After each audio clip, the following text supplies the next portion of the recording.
L'une des difficultés que rencontrent les utilisateurs du logiciel Revit lors de la production des plans est la gestion de l'apparence visuelle des éléments, afin qu'elle soit conforme à la charte graphique de leur bureau d'études. Dans cette vidéo, nous parlerons des différentes méthodes et astuces qui permettent d'améliorer l'apparence visuelle des éléments sur Revit. Mais avant d'entrer dans le vif du sujet, nous tenons à vous informer du lancement de notre session de formation 100% en ligne intitulée La modélisation structurelle sur Revit et son interopérabilité avec robots. Elle débutera le samedi 22 mai 2021 et nous y apprendrons plusieurs autres astuces qui vous permettront d'améliorer non seulement vos plans, mais aussi votre méthode de travail sur Revit. Vous trouverez plus de détails sur la formation et le lien de réservation dans la description de cette vidéo.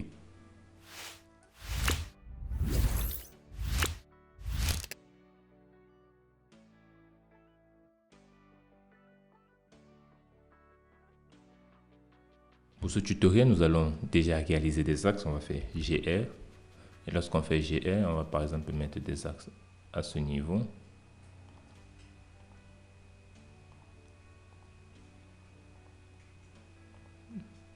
Là, par exemple, on va mettre nos axes. Ensuite, on va mettre des axes horizontaux où on pourra modifier le symbole. On mettra A, par exemple, pour les axes horizontaux. Ensuite, on refera GR. Et lorsqu'on fait GR, on a des axes qui continuent ainsi.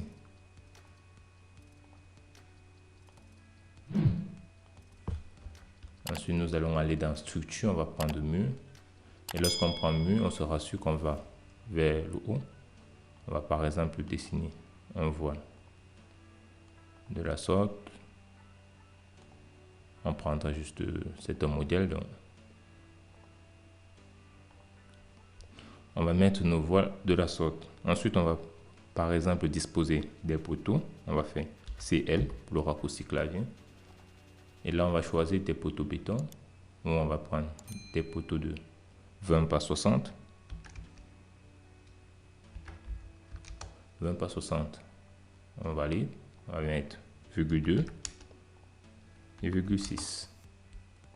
On valide. Ici, nous allons par exemple mettre des poteaux à ce niveau. On mettra, pourquoi pas, là.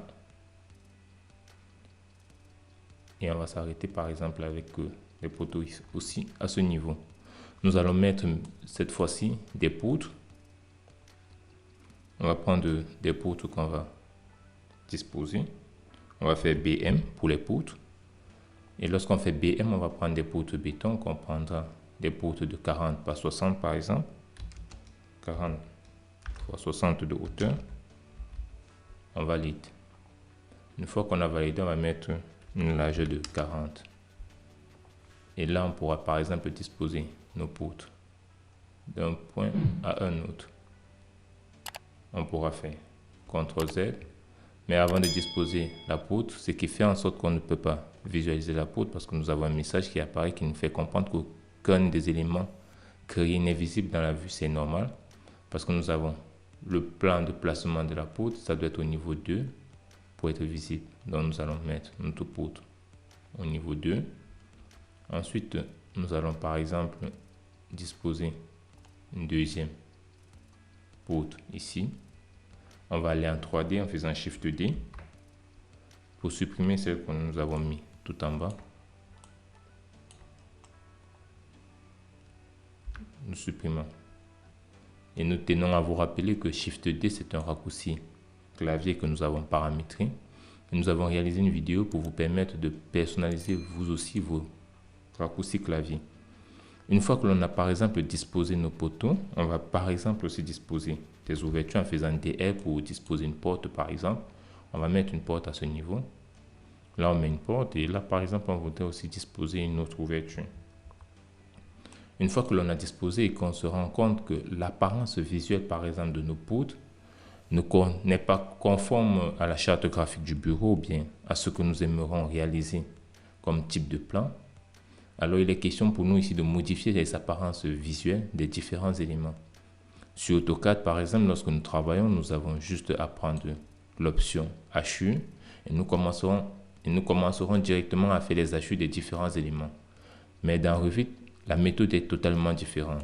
Comment faire donc pour pouvoir assurer ou pocher les différents éléments? Ici, par exemple, nous avons des poutres, des poteaux et des voiles, par exemple, que nous voulons modifier l'apparence visuelle.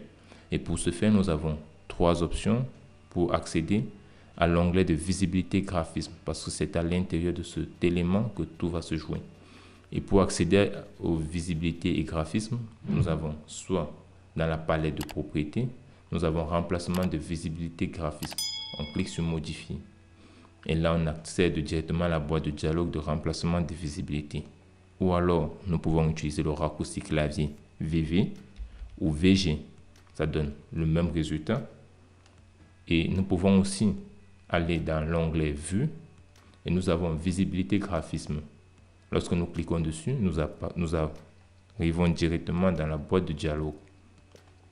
Une fois que nous sommes dans la boîte de dialogue, par exemple en faisant VV, nous sommes dans la boîte de dialogue et dans cette boîte de dialogue, nous voyons que nous avons plusieurs informations qui nous apparaissent. Ces informations sont structurées sous forme de colonnes. Et la première colonne, c'est la colonne de visibilité où nous avons le nom des différents modèles, des éléments que nous utilisons dans Revit.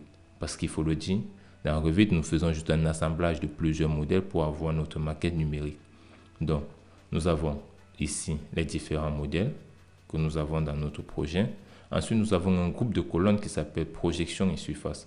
Ce groupe de colonnes de projection surface est la zone où nous allons paramétrer l'apparence visuelle de tous les éléments qui sont visibles dans notre vue, mais qui ne sont pas coupés par le plan de coupe. C'est-à-dire, nous pouvons par exemple visualiser les poutres, mais nous savons que les poutres ne sont pas coupées par notre plan de coupe. Et nous avons un deuxième groupe de colonnes qui s'appelle coupe, qui correspond aux éléments qui sont coupés par notre plan de coupe et qui apparaissent sur notre plan. Nous avons une troisième colonne qui est d'émitter et le niveau de détail. Nous reviendrons dans ces 2 colonnes dans une prochaine vidéo. Ce qui nous intéresse cette fois-ci, c'est les 3 premières colonnes et 3 premiers groupes de colonnes, si je peux le dire ainsi. Notre objectif ici, c'est de pouvoir maintenant mettre des éléments tels que les poteaux de couleur. On voudrait assurer des poteaux. Et pour ce faire, nous allons venir dans la première colonne, chercher l'élément ou le modèle qui s'appelle poteau. Lorsque nous descendons, nous voyons que nous avons poteau et nous avons poteau porteur. Il faudra faire la différence entre poteau et poteau porteur. Parce que lorsque nous prenons poteau, ce sont des poteaux architecturaux. Et lorsqu'on prend poteau porteur, ce sont des poteaux structuraux. Effectivement, les éléments que nous avons utilisés. Une fois qu'on est dans poteau porteur, nous voyons que nous avons les groupes dans le sous-groupe. Dans le groupe de colonnes projection et surface, nous avons ligne, motif, transparence. Et dans le groupe de colonnes coupe, nous avons ligne et motif. Notre objectif, c'est de pouvoir paramétrer les éléments qui sont coupés, c'est-à-dire des poteaux qui sont coupés. Donc, nous devons travailler dans le groupe de colonnes coupe. Nous allons donc venir dans poteau. Et lorsque nous allons dans poteau porteur, nous voyons que nous avons ligne et motif. Ligne, c'est pour paramétrer l'épaisseur ou la visibilité, le style de trait que nous allons avoir. Et motif, c'est pour les hachures ou le pochage. Nous allons donc cliquer dans la colonne de motif et ensuite on va cliquer sur remplacer. Une fois que l'on clique sur remplacer, nous avons une nouvelle boîte de dialogue qui apparaît. Et dans la boîte de dialogue, maintenant, nous avons remplacement de motif. Nous avons le premier plan et l'arrière-plan. Qu'est-ce que cela veut dire? Si vous utilisez Revit, je crois jusqu'à la version 2018, on avait juste un seul type d'élément qui était le premier plan, on n'avait pas d'arrière-plan. On s'est donc rendu compte que lorsqu'on voulait faire des motifs, on avait une liste de motifs. Ensuite, nous avons un ensemble de couleurs.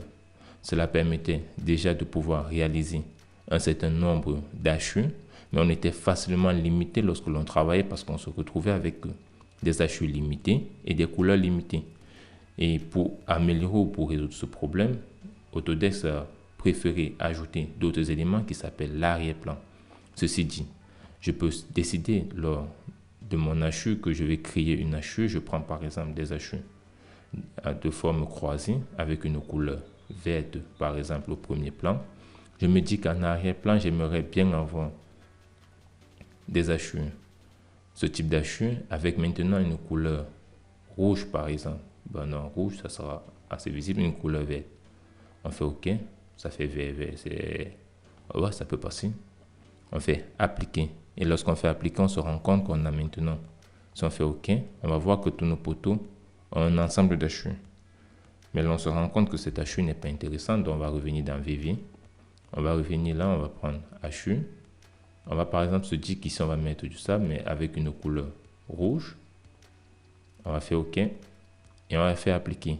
Vous vous rendez compte maintenant que là, on a créé un nouveau type d'hachure avec la combinaison de deux éléments qui fait fonction du premier plan et de l'arrière-plan. Mais l'objectif pour nous, c'est d'avoir par exemple une hachure noire pour les poteaux. On va juste donc sélectionner au premier plan. On va prendre le motif de remplissage, un motif solide. Ensuite, on va prendre la couleur noire. On fait valider et on fait OK. Une fois que l'on fait cela, on se rend compte que nos poteaux deviennent directement hachurés en noir. Et nous avons tous nos différents éléments qui sont pochés de manière noire. Nous allons maintenant aussi modifier les éléments qui correspondent par exemple aux poutres. On va faire VV. Et lorsqu'on revient dans la boîte de dialogue de remplacement et de visibilité graphisme, nous avons maintenant les éléments qui concernent les poutres. Nous allons chercher des poutres et nous allons revenir au niveau de visibilité des éléments. Lorsqu'on va dans P, on cherche poutres, on se rend compte que nous avons des poutres à trier, mais qui ne sont pas modifiables. Ces poutres à trier, il faut faire la différence, ce ne sont pas des poutres que nous utilisons. Lorsque nous utilisons par exemple le Revit, la version anglaise, nous avons Structural Beam qui correspond aux poutres, mais dans la version française, les poutres sont nommées ossature. Donc vous venez dans ossature et lorsque nous voulons paramétrer la visibilité des poutres qui ne sont pas coupées par notre plan de coupe, nous allons travailler dans la zone de projection surface. C'est-à-dire que nous allons prendre par exemple le motif de coupe, on va venir là. Dans le motif, on va prendre solide. Et comme remplacement, on va par exemple prendre cette couleur. On va prendre une couleur grise claire, on va faire appliquer. On se rend compte maintenant que tous nos poutres ont l'apparence grise claire avec une épaisseur de ligne fine. Et nous avons nos poteaux qui sont tous hachurés en noir. Nous allons nous dire par exemple maintenant que nous voulons aussi que nos murs ou nos voiles aient une hachure bien précise. On va faire VV. Et lorsqu'on revient par exemple dans nos murs, ici on va toucher à deux éléments. Comment est-ce qu'on voudrait que les murs apparaissent de manière coupée? Lorsqu'on a des murs qui sont coupés, on va venir au niveau de coupe, on va dire motif de coupe. On va se dire qu'allez, pour que nos murs, dès qu'ils sont coupés, qu'on puisse avoir par exemple une finition pareille. Et on va se dire que lorsque nous arrivons au niveau des ouvertures, parce qu'on aimerait bien faire la différence entre nos murs et nos ouvertures, on va se dire au niveau des ouvertures, puisque ça devient une projection, on va donc venir dans motif de projection. On va faire motif, on va prendre par exemple la solide. On va faire un remplacement, on va sélectionner une couleur plus foncée. On va faire valider. Et lorsqu'on fait appliquer, on se rend compte maintenant que nous avons nos murs qui sont entièrement hachurés. Et l'avantage lorsque l'on travaille avec Revit, c'est que si l'on fait un nouveau mur en allant sélectionner mur par exemple, et que l'on veut créer un nouveau mur, on va se mettre là, on va créer un mur de la sorte. On se rend compte que les hachures sont directement prises, mais il faudra faire attention au type d'hachure qu'on choisit parce que si elles sont parallèles, elles sortent de cette manière. Donc nous nous rendons compte que les hachures dans Revit sont automatiquement prises en compte lorsque l'on travaille et une fois qu'on l'a paramétré dans visibilité graphisme, tous les éléments que nous allons créer prochainement prendront ces mêmes apparences visuelles, ce qui rend la tâche facile lorsque l'on travaille. Si nous voulons par exemple remettre une nouvelle ouverture, on va prendre porte par exemple et que l'on met une porte, on se rend compte qu'elle poche directement la zone pour matérialiser la porte. Il peut arriver que dans notre projet, nous voulons travailler avec des éléments différents, tels que des murs, des prémurs par exemple, et que nous voulons matérialiser les prémurs. Nous allons remarquer que déjà cet élément ne peut pas être modifié à notre guise parce que lorsque l'on crée, ça vient avec ce type d'hachure. Alors pour faire cela, nous allons voir dans la deuxième partie de cette vidéo comment paramétrer des éléments individuellement, indépendamment de tous les autres éléments ou des hachures qui ont déjà été prédéfinis.